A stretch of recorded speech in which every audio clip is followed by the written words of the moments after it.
ఏం జరిగింది 14 నెలల్లో?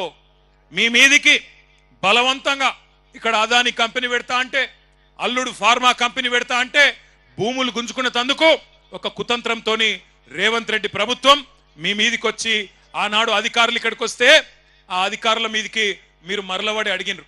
ఎట్లిస్తామయ్యా 65-70 లక్షల ఎకరం ఉండే భూమి నువ్వు 10 లక్షలు ఇస్తామంటే ఎట్లిస్తాం? ఇయ్యం, మేము మా ప్రాణం పైన ఇయ్యం, ఏం చేసుకుంటావో చేసుకోపో అన్నారు.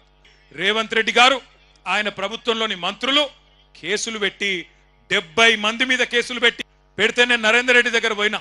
ఎట్లున్నాడో ఏమో, నరేందర్ ఆరోగ్యం బాగలేదంట అని నేను ఆయన కాడికి పోయినా. ఎట్లున్నావన్నా అని పోతే నాకేం చెప్పిండు తెలుసా నరేందర్ రెడ్డి?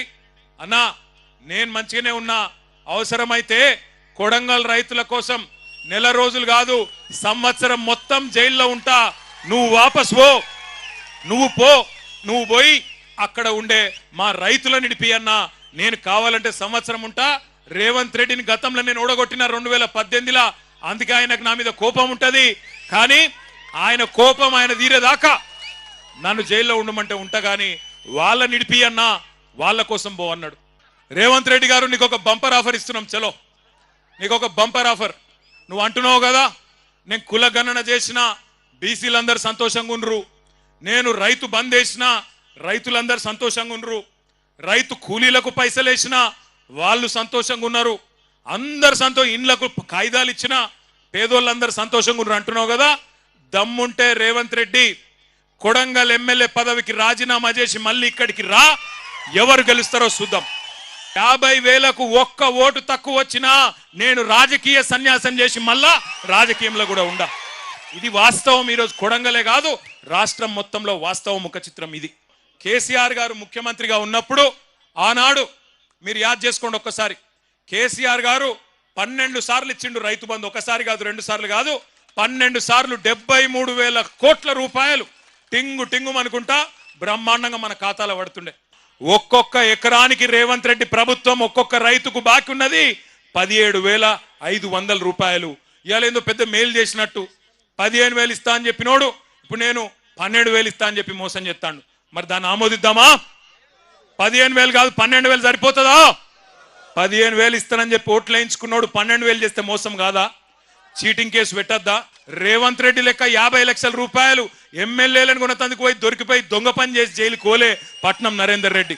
నేను అసెంబ్లీలో కూడా అడిగిన రేవంత్ రెడ్డి గారిని, అయ్యా రేవంత్ రెడ్డి గారు నువ్వు పెద్ద పెద్ద మాటలు మాట్లాడుతున్నావు, రుణమాఫీ అయిపోయింది అంటున్నావు, నేను అద్భుతాలు చేసినా అంటున్నావు, ఏ ఊరు పోదామో పోదాం పా అని అడిగిన. నీ సొంత ఊరు కొండారెడ్డిపల్లె పోదామా, లేదా నీ సొంత నియోజకవర్గం కొడంగల్లోని ఏ ఊరు పోదామో పోదాం పా. ఏ ఒక్క ఊర్లోనైనా 100% రైతులు గిన్న రుణమాఫీ అయింది అంటే నేను అక్కడనే నా ఎమ్మెల్యే పదవికి రాజీనామా చేసి మళ్ళా కనవడ వెళ్ళిపోతా అని చెప్పిన. ఈరోజు ఒక్క ఊళ్ళో కూడా చారానకు మించి రైతు రుణమాఫీ కాలే. రైతు బంధు రాదు, రైతు రుణమాఫీ జరగదు, భూములు మాత్రం గుంజుకుంటారు. అదాని కోసం, అల్లుని కోసం, ఫార్మా కంపెనీల కోసం పేదవాళ్ల భూములు.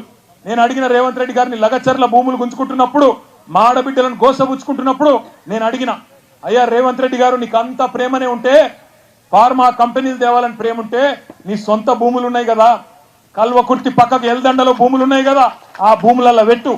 నువ్వు అంటున్నావు కదా 20 లక్షలు ఇస్తా హకీంపేట రైతులకని. 20 లక్షలు కాదు, మీదికెళ్ళి ఒక 5 లక్షలు మేము మా పార్టీ నుంచి ఇస్తాం, 25 లక్షలు నువ్వు తీసుకో, నీ భూములలో ఫార్మా కంపెనీలు పెట్టు అని చెప్పి మేము అడిగినాం. కానీ కుని లేదు, కని లేదు. ఇవాళ అదాని కోసం, అనుముల అన్నదమ్ముల కోసం ఇష్టం వచ్చినట్టు కొడంగల్ను వాడుకుంటా, ఇక్కడ ఆడుకుంటా అంటే ఇది నీ అయ్య జాగీరు కాదు, నీ తాత జాగీరు కాదు, గుర్తుపెట్టుకో రేవంత్ రెడ్డి అని చెప్పి హెచ్చరిస్తా ఉన్నాం. ఇక్కడ ఉన్నది యోగి గులాబీ జెండా ఉన్నంత కాలం, తెలంగాణ ప్రజలకు కేసీఆర్ ఉన్నంత కాలం ఎక్కడ అన్యాయం జరిగినా అది కొడంగల్ కావచ్చు, ఇంకొకటి కావచ్చు, అక్కడ గద్దల్లాగా వాళ్తాం, మీ అందరికీ రక్షణగా ఉంటాం. ఎక్కడ ఎవడెవడు ఇలా కొడంగల్లో మా నాయకుల మీద కేసులు పెడతా ఉన్నారు. వస్తున్నాయట జల్దీ జెడ్పీటీసీ ఎంపీటీసీ ఎలక్షన్లు వస్తున్నాయట. ఏ గుర్తు? ఎవరు కావాలి ముఖ్యమంత్రి? మళ్ళా ఎవరు?